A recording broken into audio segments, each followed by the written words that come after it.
Hello everybody, welcome back to the channel, or indeed if you're new to the channel, welcome along. My name is Andy, known between 0100 hours and 1000 hours as the Uncommentator. Now this is the second video in a little mini-series that I'm doing, where I'm just literally playing through the arcade mode on each of the Tekken games for the PS1 and the PS2. So this is the second video in the series, the imaginatively titled Tekken 2.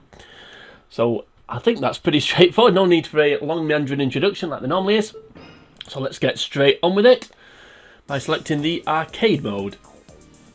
Now, much like the first Tekken video that I did, I've unlocked all the characters, and all the characters are hidden on the menu, so I'll just quickly flick through them just so you can see them all. As you can see that we've got a few of them: Anna, Yoshimitsu, Wang, Devil. I mean, they're all there, so yeah, they are all there basically, including Alex and Roger. And if you know, you know, and if you don't know, I'll try and explain it to you, but I can't fully remember myself, to be honest with you. Anyway, let's get on with it. So I'm actually going to be Jun for this one, so I'm not going to be an unlockable character.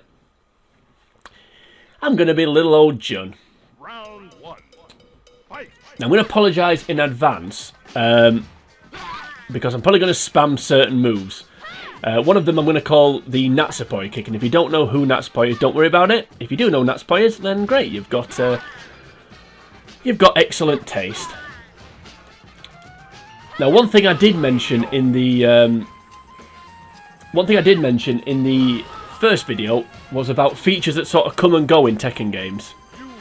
Now, in the first video, Tekken, I should say, the location of the fight is in the bottom. It's written in the bottom of the screen. I can't remember if it's bottom left or bottom right, but it'll say something like Fiji or Fiji. So that feature disappeared, but the feature about basing back, you know, having sort of real places in the background is consistent through this game as well. Because you can see there on that replay I think what's supposed to be the Statue of Liberty there in the background.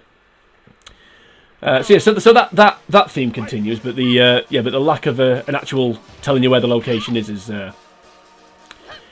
gone. But yeah, like I said, it's hard to remember.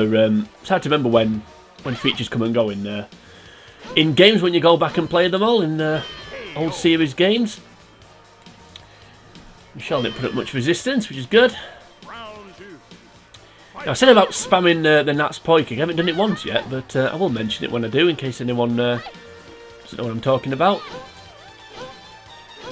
Why does Jun, or I don't know if it's just Jun or me, or the human character, just takes so long to get up? Like, if you look at that there, for example, Michelle there, she rolled away pretty quick, whereas when I get knocked down, I don't get up again, basically. Which is not good. Anyway, 2 nice quick wins. On to stage 3. Now, I mentioned in the introduction about about Alex and Roger. So it was a boy's name, but it wasn't Jack. I mentioned in the introduction about Alex and Roger about how you unlock them. And I said I couldn't quite remember, but I think what it is, I think it's either stage 2 or stage 3. Basically, what you have to do is you have to win the stage. So the second fight, if you've done 2 fights like myself, you have to win the second fight of the stage.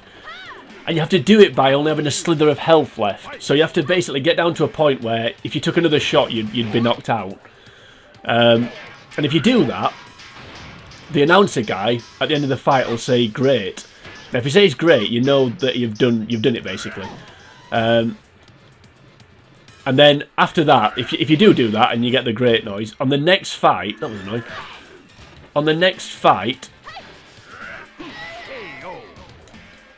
That was really annoying. I mean, it was partly my own fault, but anyway. And then, yeah, so in the next fight, you then face Alex or Roger. Normally Roger, I think. And if you beat them, you then unlock them. So that's basically how you do it. So slightly different for all the other characters, because I think basically all the other characters you just have to play through the you just have to basically play through the arcade mode. You just basically have to play through the arcade mode over and over again, and eventually we'll unlock everybody. Well, this has been harder than I thought it would, but there we go. That massive kind of double uppercut really knocked me out there, but we won in the end. That's all that matters. And I proved I can't multitask there because I was trying to explain how to unlock Roger and Alex, but also trying not to get knocked out. So that was scary when he flashed there. I was going to be a bit more damage than that. Thankfully it wasn't. I feel like Yoshimitsu, I have to say. I also like beating him up with Jun. So that was a nice start.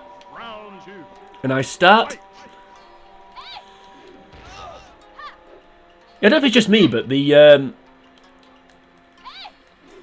she doesn't seem to get up particularly quick. Like if you look at Yoshimitsu there, he got straight up. Watch the next time I get knocked down. Watch how slow I am at getting up. Unless it's me not pressing the right button, I don't know. That was annoying. Look, see what I mean? She's just laying there. Right, so they're going for the Natsupoi. We're going to go for the match-up. Go for the low kick, but it's not going to work. So one apiece, we're going to a rubber match. We'll start off with a old cross arm breaker. That seems to be... I seem to be doing that more often than the kick I threatened to do all the time. How quick is Yoshimitsu? So that means she just doesn't get up. Why does she not get up? And when she does get up, she gets the head of a sword stabbed into her face. Well, he did stay down there, to be fair.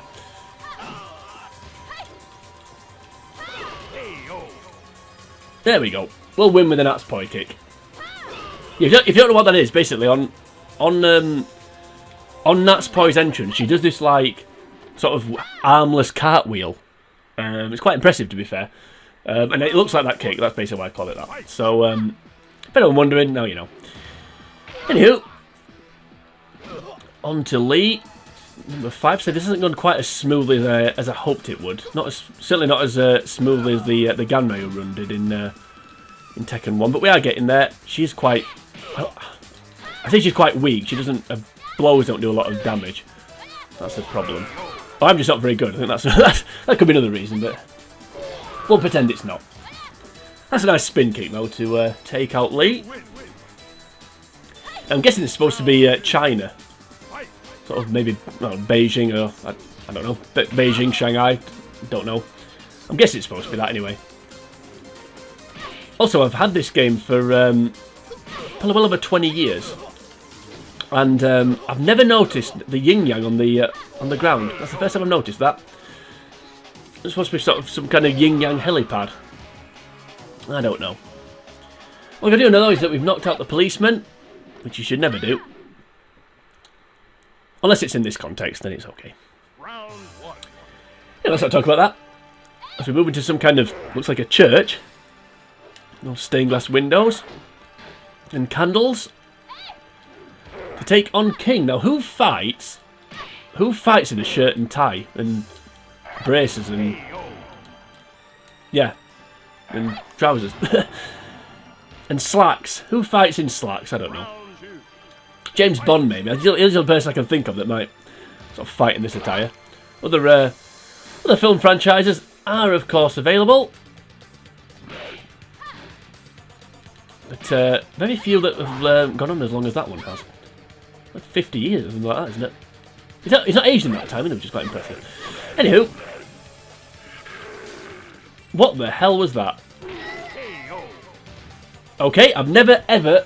Despite the fact, again, I've had this game 20 years, I've never seen that move before. Some kind of abdominal stretch octopus hold type thing. And he did it midway through that and really annoying low kick spam that he does. Which is another match-up rip-off. There's a Natsupoi kick, blocked again. It's annoying when you go for it and she doesn't do it. That is annoying.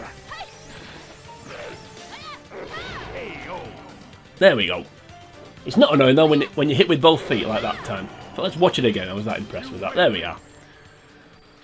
Yeah, I've never seen that weird transition into the octopus hole. That was quite good actually. But we're back outside now to face Nina. I don't know if this is supposed to be sort of... This shows how uncultured I am. I don't know if this is supposed to be sort of Greece or maybe Italy. I don't know. I think it's one or the other. That building there in the background, I think that's... Is that the Pantheon? I want to say Pantheon? I don't know. I think it could be. I think it's meant to be Greece. I don't know. Although Nina, I think Nina's American. Nina Williams doesn't sound much like a Greek name, given the fact there's only one S in it, and a lot of Greek names have quite a few S's. I don't know if that's a controversial statement. I've got Greek viewers anyway, so if you're watching Greek viewers, hi. If you're watching this video, I do apologise if I made a sweeping statement with no real basis, but I think if you look at... yeah, there's just seems a lot of S's in Greek names. I don't think that's a particularly controversial statement. Anywho, let's move on from that. Let's move on to now stage 8. Where we're hopefully going to manhandle this Wang. That's the plan. That's the plan. I don't know what this background's meant to be. I think this guy. I think this guy's supposed to be. I was going to say Hwarang's trainer, but it's Bayek, isn't it? Hwarang's not on this game, thankfully. One of my least favourite characters. Which I know is a little bit controversial. I think a lot of people seem to like him, but I don't. Oh, there we go. A new grab move. Still a variation of an armbar, but yeah, a different one. He sort of ran into that quite literally, didn't he? That was good. That was good. Ooh, there we go. I was expecting that kick. Not the first time we'll see that. Sorry, not the last time we'll see that. I think it was the first time. There we go. Just to prove my point. Oh, why is she not getting up? Get up. You just lay there. Well, I got annihilated there, but that's because he did that stupid kick. Please stop ducking. I can see why you're doing it, but stop. See, straight up. See what I mean? Straight up and rolling away, as opposed to me just lays there and takes it. Anyway, we're going to beat this Wang, so we can move on. And I apologise for the match-up spamming again, the old low kick. Could have been a critical hit there, really. That would have sped things up a little bit. Okay, so on to the sort of boss battle. It's not quite, because there's 10 rounds, not 9. Okay, stop ducking. Please stop ducking. Okay, I just got annihilated there. The problem with Jun is, and you could say, well, why did you pick her then? Is that she's got no range. Because her limbs are short, you've got to get in close to kind of get a hit, which then means you're then susceptible. That's why I kind of like Gunjack. I do apologise for this, by the way. That's why I kind of like Gunjack, because his arms are long. So you can hit from range. I do apologise for the spamming there. I really don't want to lose this. I don't want to lose at this stage. So it means I've just got to do this, then I'll do it. I wonder how much damage I'm taking because she doesn't get up quickly. I suspect a lot. There we go. Apologise for the just incessant low kicks there. So, on to the boss battle. As Kazuya turns into Devil, and you get this weird sort of screen in the background, which I do kind of think is quite cool, but it's also a little bit off-putting. Now, of course, if you when you unlock Devil as a there we go. I'm really not doing these low kicks on purpose. I'm not even concentrating too much. I'm just trying to win. Now, when you unlock Devil as a playable character, of course, if you you can pick Devil or Angel. I think if you play as Angel, how was she facing the wrong way then when he dropped out the sky? If you play as Angel, she can't do that Cyclops move, the firing the lasers out of her eyes. I don't think she can even fly in the air, to be honest with you.